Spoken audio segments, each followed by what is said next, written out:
They will live again in freedom in the garden of the Lord. They will walk behind the plowshare. They will put away the sword. The chains will be broken, and all will have their reward. With these words, the famous musical Les Miserables concludes. The ending is filled with hope, but the pain and suffering is finally overcome forever. That death and destruction are finally at an end, and that all people will live in freedom, away from hardship and persecution at the hands of others. But the challenge of this ending is that it is an ideal. There is hope that long term such a world will become a reality, but it is just a hope. And as we know, pain and suffering remain in our world. The same ideal is presented to us in the words of the act of remembrance that we hear each year at this time. They shall not grow old as we that are left grow old. Age shall not weary them. At the going down of the sun and in the morning, we will remember them. When you go home, tell them of us, and say for your tomorrows, we gave our today. Words that are more poignant than ever, 103 years on from the start of the Great War. And again, the same ideal is presented to us in the Bible, in Revelation 21 verse 4. God will wipe away the tears from all faces.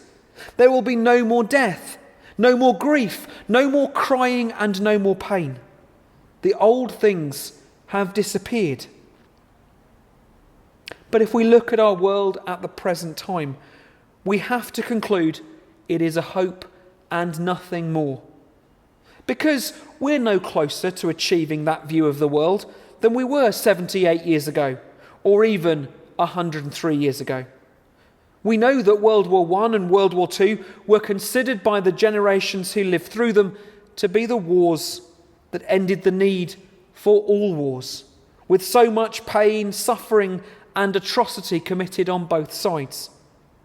And we know, as we gather today to remember the countless lives lost in the cause of freedom, that we resolved as a world back then never to allow it to happen again.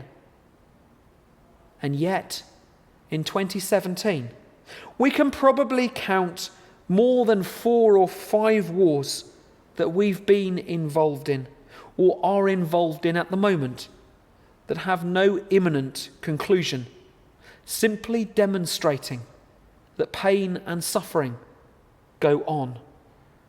Did all those men and women in the World War I and World War II die for nothing?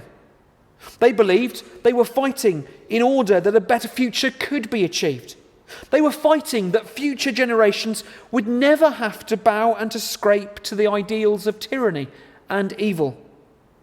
And yet the future they hoped for has never materialized. It's all very well us in the Western world saying that the rest of the world's squabbles have nothing to do with us, that we have enough worries of our own to be getting on with, and the problems faced by people in other countries around the world are no concern of ours, that we should simply put our heads in the sand and just get on with the difficulties we're facing. But the challenge that we face in 2017 is that's not an option. Why, you may be asking yourself. The reason is very simple. It's because of the globalized nature of our world. What affects one group of people affects us all. And we should never abandon our responsibility to them. Remember the greatest commandment. Love God with your whole mind, heart, soul, and strength. But also love your neighbour as you love yourself. If we've learnt anything, it's that in 2017, the globalized nature of our world means that we must have a duty to love our neighbour as we love ourselves. The Great War transformed the way in which people interacted with the world. Up until that point, the problem of war was settled on a far away battlefield that affected only the lives of those soldiers caught up in it. And the reality of the pain and the misery and the death was only felt in whether victory was achieved or not. With the Great War, though, the stark reality of pain and death was felt not only by those soldiers, not only by those individuals who were called up, but by their families, by communities, and by nations as a whole. No one could escape the reality.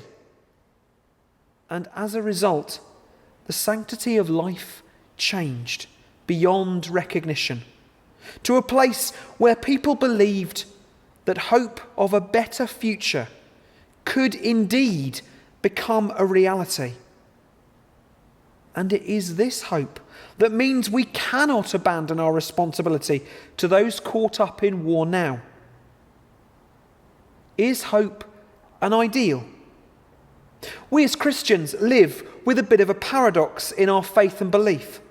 We believe that pain and suffering have been conquered in the death and resurrection of Christ. We believe that Jesus' life and ministry are transformative, and that through Jesus' teaching we can make a difference to the world in which we're set. And when we look at the stories of Jesus in the Gospels, this is happening all the time. Jesus rejects the lifestyles of the ruling classes. He pronounces freedom to those who are perceived to have none. He pronounces freedom to those who are oppressed and marginalised. And he restores everyone into the loving presence of God. We know from the reading of the gospel stories that thousands flocked to that message. And because of the hope and ideal he expressed, the Christian message has stood the test of time for over 2,000 years. But it remains only a hope and an ideal if we don't become passionate about it and allow it to do the very thing that we say it does. Christianity is often criticised for not speaking into the situations it finds itself in.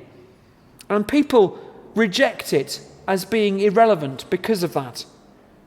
People I've spoken to in the last 9 years in ministry have suggested to me that they are comforted by the Christian message. They feel a genuine sense of warmth and faith personally. But they also suggest to me that it hasn't changed the world, and it won't change the world. The Christian message, they say, is warm and fluffy, but it is just an ideal. What's so disturbing about this is that in Jesus' day, his message was revolutionary. It shook communities to the core. It challenged people to think differently about their lives. And it made people who felt comfortable to be decidedly uncomfortable. This to me suggests that the message of the gospel wouldn't have been seen as warm and fluffy and just an ideal if we really allowed its message to shake our lives and the lives of members of our community out of our complacency. And maybe Remembrance Sunday is a good time to start, as it speaks of an ideal that we all aspire to. When I was young, Remembrance Sunday was always seen to me to be a bit of a time of dread. I was a member of the Boys Brigade, and Remembrance Sunday was always a parade Sunday.